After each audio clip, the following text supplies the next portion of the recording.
ഒടുവിൽ bank reconciliation ചെയ്യുമ്പോൾ, അതായത് നോർമലി നമ്മൾ ബാങ്ക് റീകൺസിലേഷൻ, അതായത് ഒരു എൻട്രി ചെയ്യുന്നത് ഓൾറെഡി നമ്മളൊരു പേയ്മെൻറ്റ് എൻട്രി ഇട്ടിട്ടുണ്ടാവും. അപ്പം ബാങ്കിൽ വന്ന ട്രാൻസാക്ഷൻ ആ പേയ്മെൻറ്റ് എൻട്രി ആയിട്ട് മാച്ച് ചെയ്യുക സാധാരണഗതിയിൽ. അതല്ലാതെ അങ്ങനെ ഒരു പേയ്മെൻറ്റ് എൻട്രി ഇടാത്ത കേസിൽ, ഫോർ എക്സാമ്പിൾ നമുക്കിവിടെ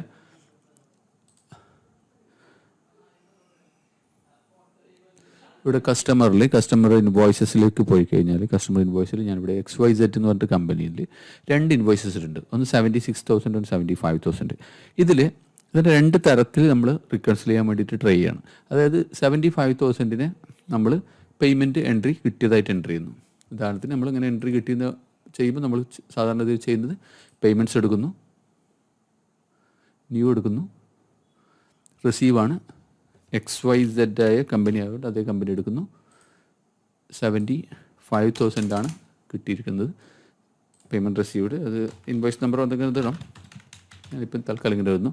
കനറ ബാങ്ക് ഇതിലെ ബാങ്ക് തന്നെയാണ് ഇത് ഉപയോഗിക്കുന്നത്. കൺഫേം. BNK 1000001 ജനറേറ്റ് ആയി, എൻട്രി ജനറേറ്റ് ആയി. പക്ഷേ നമുക്കറിയാം കസ്റ്റമർ ഇൻവോയ്സ് ഇത് റീകൺസിൽ ചെയ്യാത്തതുകൊണ്ട് ഇൻ പേയ്മെൻറ്റിലായിരിക്കും ഉണ്ടാവുക. ഓക്കെ, അതായത് നോട്ട് പെയ്ഡ് തന്നെ 75,000. ഓക്കെ, XYZ മാച്ച് ആക്കിയിട്ടില്ല, അതായത് മാച്ച് ആക്കാത്തതുകൊണ്ട്. ഇപ്പം നമ്മളിത് ഓണാക്കി കഴിഞ്ഞാൽ നമുക്ക് ആ ഇൻവോയ്സ് ഓണാക്കി കഴിഞ്ഞാൽ വേറെ ഒന്നാണ്. താഴത്ത് പേയ്മെൻറ്റ് റിസീവ്ഡ് 75,000. ഓക്കെ, ഇതിപ്പം നേരത്തെ ഓൾറെഡി അതിലൊരു പേയ്മെൻറ്റ് എൻട്രി ഇട്ടതുണ്ട്, അതാണ് ഇവിടെ കാണിക്കുന്നത്. നമ്മളിപ്പോൾ ഇട്ടത് ഇതാണ്. ഓക്കെ, ഇതിപ്പോൾ നമ്മൾ ഇതിലേക്ക് ആഡ് ചെയ്ത് കഴിഞ്ഞാൽ പേയ്മെൻറ്റ് ആഡായി, അത് പെയ്ഡായി. ഓക്കെ, ഇനി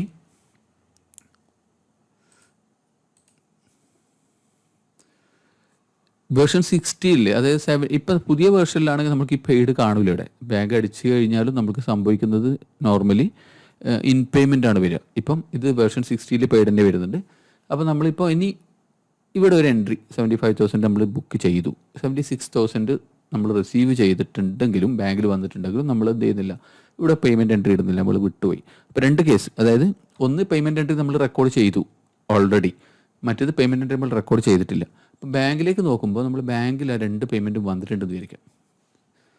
ഫോർ എക്സാമ്പിൾ ബാങ്കിലേക്ക് നോക്കുമ്പോൾ നമ്മളിപ്പോൾ 76,000 വന്നിട്ടുണ്ട്. നമ്മൾ നേരത്തെ 75,000-ൻ്റെ എൻട്രി ഇട്ടിട്ടില്ല. നമ്മൾ ആ 75,000 എൻട്രി കൂടി ബാങ്കിലുണ്ടെന്ന് നോക്കാം. അത് എനിക്ക് തോന്നുന്നു നേരത്തെ ഇട്ടിട്ടുണ്ട്, അത് മാച്ചായി പോയതുകൊണ്ടാണ്. ഓക്കെ, നമുക്കൊരു പുതിയൊരു എൻട്രി ഇടാം.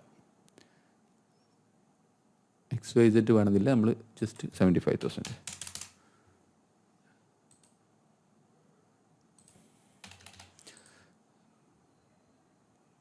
ഓക്കെ, 75,000, 76,000 ഇങ്ങനെ ബാങ്കിൽ ഇങ്ങനെ വന്ന് കിടക്കും. കാരണം ബാങ്കിൽ രണ്ടും വന്നിട്ടുണ്ട്. പക്ഷേ നമ്മൾ ബുക്ക് ചെയ്ത് 75,000 ബുക്ക് ചെയ്തിട്ടുള്ളൂ, 76,000 ബുക്ക് ചെയ്തിട്ടില്ല. എന്താണ് ഡിഫറൻസ് എന്നില്ല അറിയാൻ വേണ്ടിയിട്ട് നമ്മൾ രണ്ടും ഡിഫറൻസ് ഒന്നുമില്ല.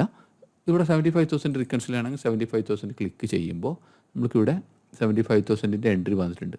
ഓൾറെഡി PBNK 00 ആ എൻട്രി അവിടെ കാണിക്കുന്നുണ്ട്. ഇതാണ് നമ്മളെ പേയ്മെൻറ്റ് റിസീവ്ഡ്, ഇതാണ് എൻട്രി. അത് ക്ലിക്ക് ചെയ്തു, വാലിഡേറ്റ് ചെയ്തു, അത് മാച്ച്ഡായി, ആ എൻട്രി മാച്ച്ഡായി. ഇനി 76,000 അത് നോർമലി നമ്മളിപ്പം ഒന്ന് ജസ്റ്റ് ഇൻവോയ്സസിലേക്ക് പോയി നോക്കാം. പെയ്ഡ് തന്നെയാണ്, വേറെ എഫക്റ്റ് ഒന്നുമില്ല, അത് റീകൺസിലായി പോയി. അതേസമയം 76,000-ൻ്റെ നമ്മൾ എൻട്രി ഇട്ടിട്ടില്ല. ഓക്കെ, ബാങ്കിൽ വന്നിട്ടുണ്ട്, നമ്മൾ എൻട്രി ഇട്ടിട്ടില്ല. അപ്പം ഇനി എൻട്രി ഇടേണ്ടതുണ്ടോ അതെല്ലാം നമുക്ക് ഡയറക്റ്റ് ചെയ്യാൻ പറ്റുമോ എന്നുള്ളതാണ് നമ്മളുടെ ഇവിടെ ചെക്ക് ചെയ്തത്. നമുക്ക് എൻട്രി ഇടേണ്ട ആവശ്യമില്ല. അങ്ങനെ വന്നിട്ടുണ്ടെങ്കിൽ നമ്മൾ എൻട്രി ഇടാൻ മുമ്പേ നമ്മൾ ബാങ്കിൽ കണ്ട് 76,000 മാച്ച് ക്ലിക്ക് ചെയ്ത് കഴിഞ്ഞാൽ നമ്മളിവിടെ 76,000 എൻട്രി ഇവിടെ കാണുന്നുണ്ട്. പേയ്മെൻറ്റ് എൻട്രി അല്ല, ഇൻവോയ്സ് ആണ് അവിടെ കാണിക്കുന്നത്. അത് ക്ലിക്ക് ചെയ്ത് കഴിഞ്ഞാൽ ഇവിടെ വാലിഡേറ്റ് അടിച്ച് കഴിഞ്ഞാൽ നമ്മളൊന്ന് ഇൻവോയ്സസിലേക്ക് ഇത് മാച്ചായി. നമ്മൾ ഇൻവോയ്സസിലേക്ക് ഇപ്പോൾ ഒന്ന് പോയി നോക്കാം, അവിടെ പെയ്ഡ് ആയിട്ടുണ്ട്. ഇനി നമ്മൾ നോക്കാം 76,000 എന്താ സംഭവിച്ചത്, അവിടെ എങ്ങനെയാണ് പേയ്മെൻറ്റ് എൻട്രി വന്ന് നോക്കാം മാച്ച് ആകുന്നത്. നമ്മൾ എൻട്രി ഇട്ടിട്ടില്ല, പക്ഷേ ഇവിടെ എൻട്രി വന്നിട്ടുണ്ട്. BNK 2025-010 എന്ന് പറഞ്ഞിട്ട് ഒരു എൻട്രി നമ്പർ അവിടെ വന്നിട്ടുണ്ട്, ജനറേറ്റ് ആയിട്ടുണ്ട്. ഓക്കെ, അപ്പോൾ ബാങ്ക് എൻട്രി അതായത് ജേണൽ എൻട്രി ജനറേറ്റ് ആയിട്ടുണ്ട്, അത് പെയ്ഡ് ആയിട്ടുണ്ട്. അതേപോലെ തന്നെയാണ് മറ്റേത് നമ്മൾ എൻട്രി ഇട്ടിട്ട് ചെയ്തു, ഇത് എൻട്രി ഇടാതെ ചെയ്തു. ഇപ്പോൾ രണ്ടായാലും സംഭവം എന്താണ്, ബാങ്കിൽ ഡയറക്റ്റ് കണ്ടാൽ നമ്മൾ ഇനി അതിനായിട്ട് ഒരു എൻട്രി പോയിട്ട് ഇടേണ്ട ആവശ്യമൊന്നുമില്ല. നമുക്ക് എന്ത് ചെയ്യാം, ഡയറക്റ്റ് തീർക്കാം. കാരണം അത് റിക്കൺസിലേഷൻ ആവശ്യമില്ല, ബാങ്കിൽ വന്ന കേസാണ്.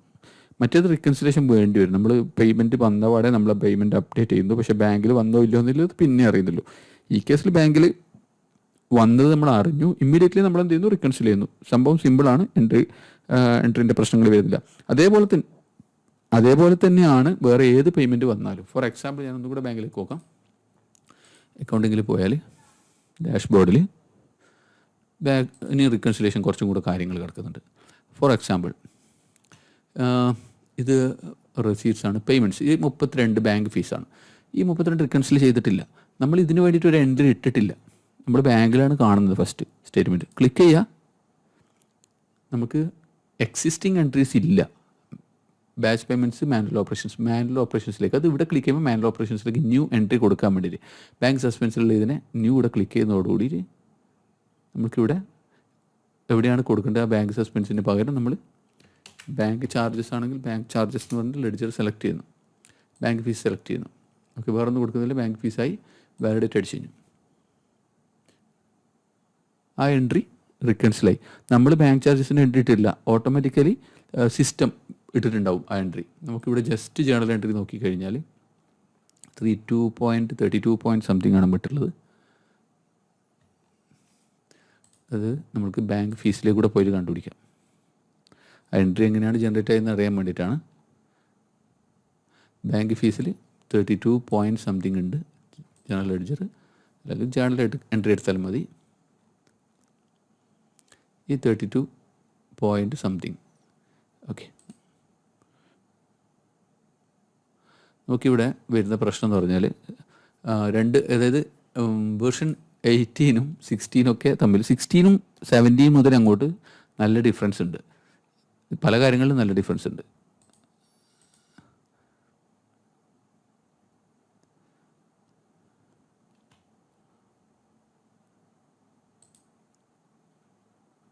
ഇപ്പോൾ ഇവിടെ നമ്മൾ 32.58 നമ്മൾ എൻട്രി ഇട്ടിട്ടില്ല, പക്ഷെ നമ്മൾ റിക്കൺസിൽ ചെയ്യുമ്പോൾ ഓട്ടോമാറ്റിക്കലി ഓടും എന്ത് ചെയ്തിട്ടുണ്ട്, ബാങ്ക് എൻട്രി ഇട്ടിട്ടുണ്ട്.